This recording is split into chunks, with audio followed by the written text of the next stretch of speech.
in this you must. I am the only one who can give the story.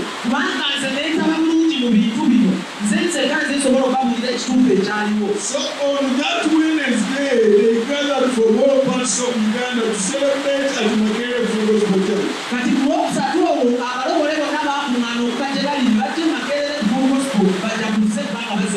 I had evening lectures that day, so I decided to go in the evening.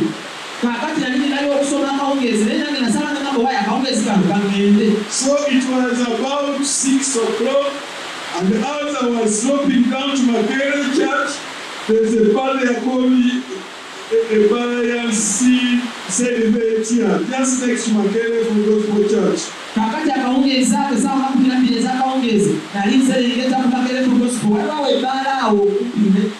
From the church I heard guns.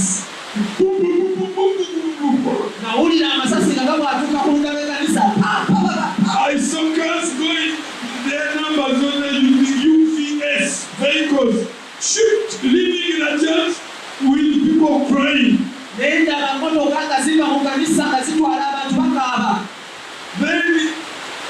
a lady, Mrs. Possum is a retired president of Political Charities of Uganda, but then he was a second in command of Makerere Full Gospel Church. His wife, Lobisa Mutari, was coming up, running out, and she said, "Mwana wange mayanja, duka, elimuda bemudu." So, omukyala musumba Mutebi ebiseera yaliyo adirira omusumba omukulu yansanga n'agamba mayanja, run inside, it is on fire, they are looking for you, run away. So, and the guns were everywhere, they were arresting everybody in the church. And guns were taking, full of cars, taking, and in the end arrested everybody was in the church.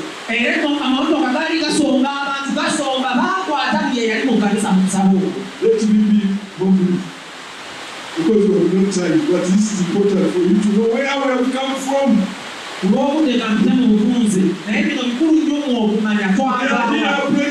not being arrested by anybody. So, in the end, everybody was arrested, and for 3 months, everybody was in prison.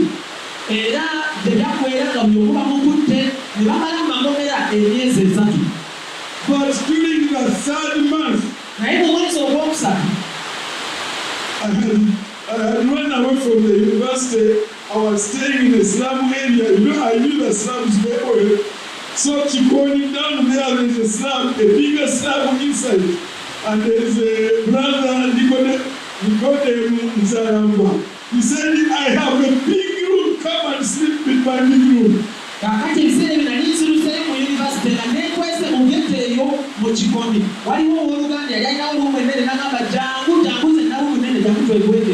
In the slum, and when I went to Nzaramba's room at night, the big room was just about 5 feet. That's what we call the big room. Me living in the slums of this country, of the city of Kampala. Let me tell you something. During that period, my best friend was darkness. Because I could only move at night. Where I would know that nobody would identify me. The senior pastor in the country at that time was Pastor Rwakatari, who had remained in the country and was posted in Masaka.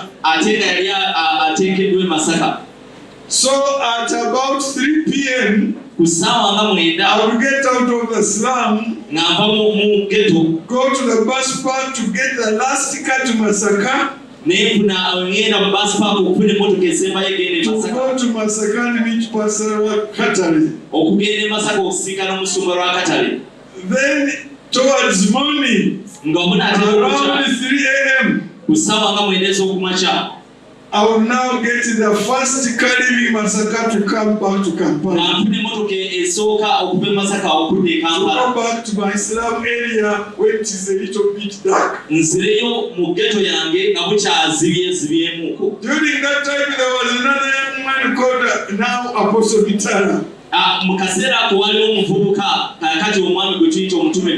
He used to smuggle documents from Kenya and leave them to where I was staying with a friend called Brother Njogera.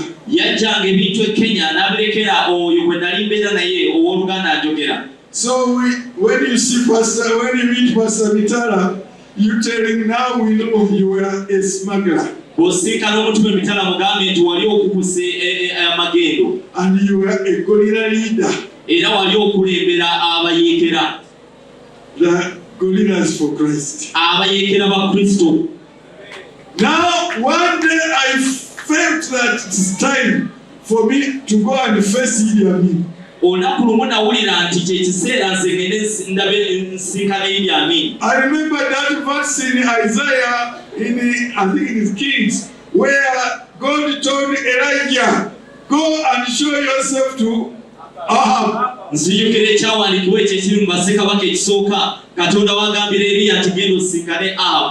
I was a very, very tiny little boy.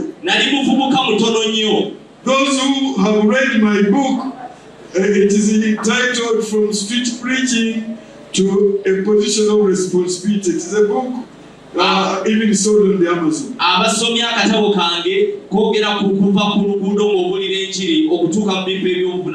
There is a photo there of me as a very tiny boy. But that's how I looked like at that time. So I went to Idi Amin's office, now the old president's office in Parliament buildings, and I went with a letter requesting for appointment, and I indicated I'm going to come with the following pastors.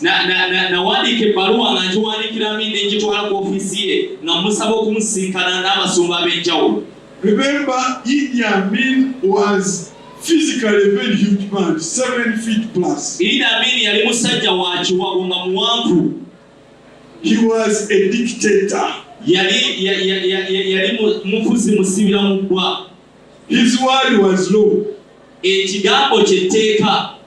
was the executive. He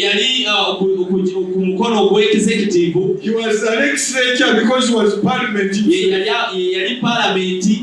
He was also the judiciary. This is the man I was now going to face. So as I handed over the letter, hoping that they would invite me later to give me an appointment. As I was turning to go, I was grabbed and said, no, Rais is going to see you now. They call it Rais in Swahili.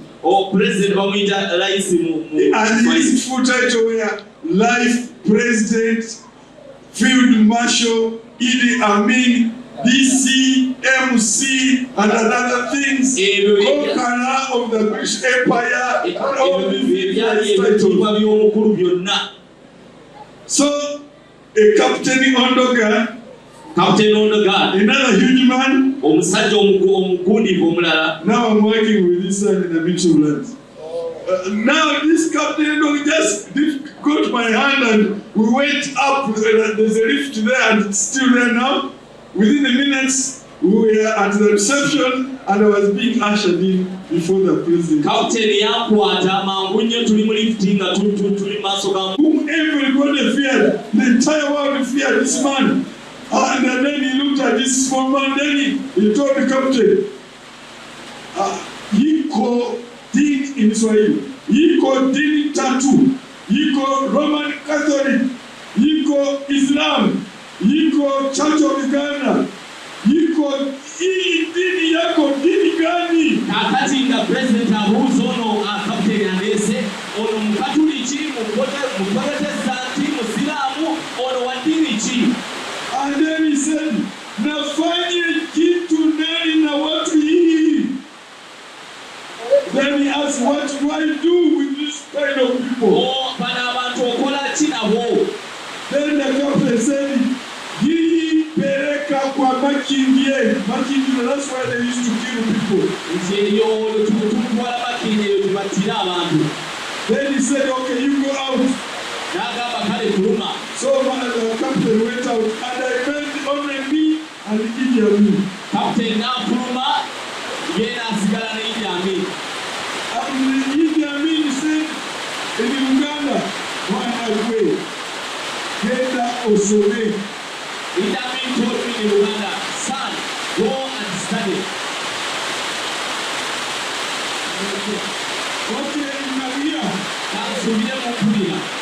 And then he told me that it's not easy to go to a university because you start P1, P2, P3, was talking in Uganda.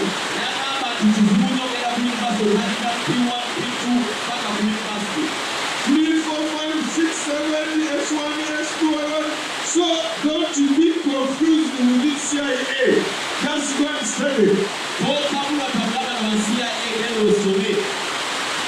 Then I told him, no, these people were only playing just to get them out of prison.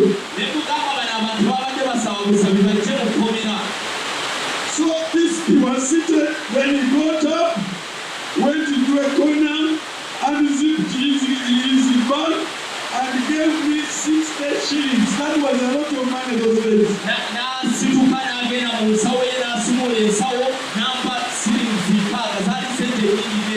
I used some of that money to take that photo which is in my book.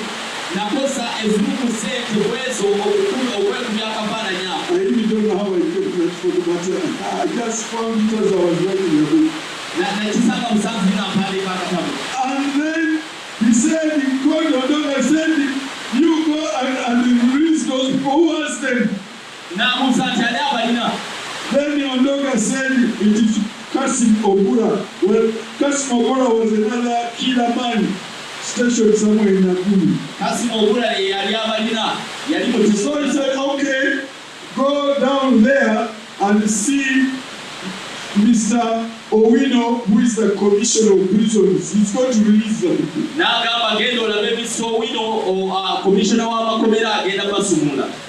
But don't go back to the church, just go home. It was not immediate, but I think after 4 days, all of them were released. A year later, Idi Amin was overthrown. About 2 or 3 years later, I got my master's degree. Soon I was appointed to a big appointment in United Nations, controlling the whole Eastern Central Africa.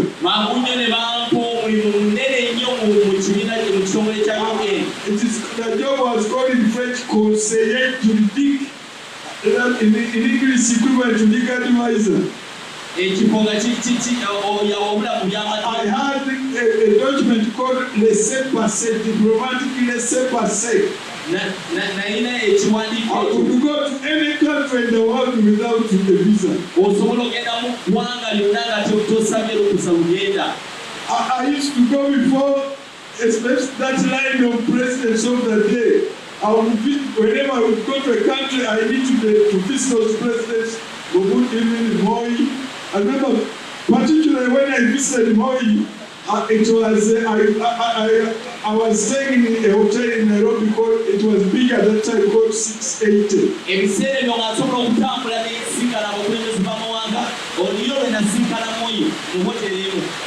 Now 680, I found a Ugandan called Archbishop Makumbi, who recognized me and said, "What are you doing here?" He said, "No, we are here, we are going to pray for President Moi." I told him, "No, I'm going to join you." So we went with him to meet President Moi and we prayed with President Moi. wano nti gwoli okola ki tugenda asabira President Moi ne mwegatako ne tugenda kusaba. And after prayer, President Moi asked Magumi, what do you want? What can I do for you? Magumi said, I want a visa to go to America. And in a few days, he got a visa, and the man he went to America and was preaching there until he died in the city. He went to do the Lord again. President Moi abuuza Magumi nti kola ekinjagala visa ya America n'amuwandiikira ne bakimuwa.